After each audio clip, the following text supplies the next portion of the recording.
گنرال سلامشاه محبتوف پهلوان معروف و فرمانده سابق مخالفین را که با کارهای شخصیش از دوشنبه به مسکو آمده بود روز 21 اکتبر در فرودگاه مسکو اجازت ورود به قلمرو روسیه ندادند.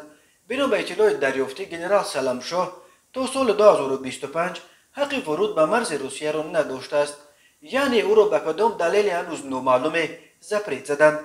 این خبر را سه منبع گوناگون نزدیک به سلامشاه محبتوف به پایگاه خبری بامداد تصدیق کردند.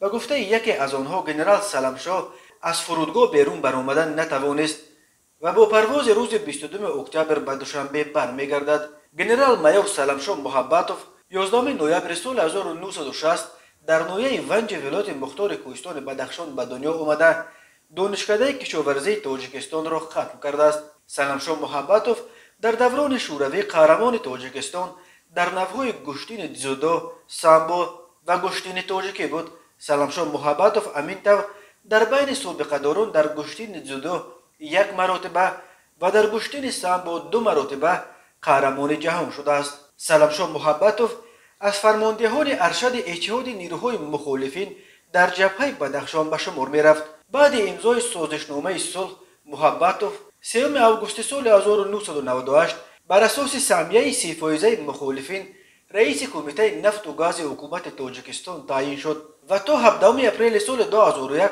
در این مقام کار کرد. سلامشاه محبتوف از سال 2001 تا 2004 مدیر کل شرکت واحد دولتی تاجیک نفت و گاز و از سال 2004 مدیر کل شرکت واحد دولتی سیاحی بود. سلامشاه محبتوف همچنین تا سال 2017 رئیس فدراسیون گشتین آزاد و یونانی و رومی تاجیکستان بود.